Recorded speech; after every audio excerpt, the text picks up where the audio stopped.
তুলসীৰ মৃত্যু অসমৰ সমাজ জাতীয় জীৱন আৰু কাব্য জগতলৈ অপূৰ্ণীয় ক্ষতি বিশেষকৈ এটা ধাৰা সৃষ্টি কৰিছিল আৰু অসমীয়া ভাষাৰ যি সৌন্দৰ্য তেখেতৰ কাব্য সাহিত্যত ফুটি ওলাইছিল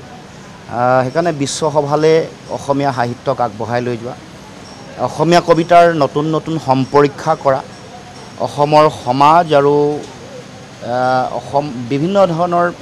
নতুন চেতনাক প্ৰতিনিধিত্ব কৰিবলৈ তেখেতে প্ৰচেষ্টা হাতত লৈছিল গতিকে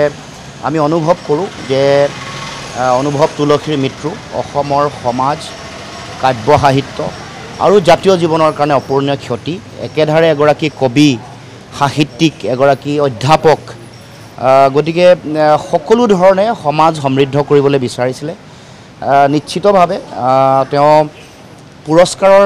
তেওঁ পোৱাৰ যোগ্য আছিল কিন্তু সেইবোৰ হৈ নুঠিল আজি আমি পৰ্যালোচনা নিশ্চিতভাৱে নকৰোঁ কিন্তু অসমৰ মানুহৰ হৃদয়ত অসমৰ সমাজ জীৱনত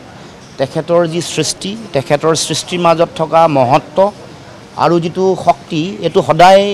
আমাৰ মাজত জীয়াই ৰাখিব সজীৱ কৰি ৰাখিব গতিকে মই ভাবোঁ যে এটা ধাৰা নতুনকৈ আৰম্ভ কৰিছিল অসমীয়া কাব্য সাহিত্যত বা কবিতাত সেইটোৰ মাজত আমি অনুভৱ তুলসীক বিচাৰি পাম আৰু ময়ো আশা ৰাখিম যে অসমৰ ৰাইজে সুধী সমাজে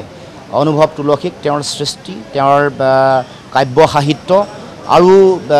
শৈক্ষিক বিদ্যায়তনিক জগতত দি থৈ যোৱা যি অৱদান সেইবোৰৰ মাজত সকলোৱে বিচাৰি পাব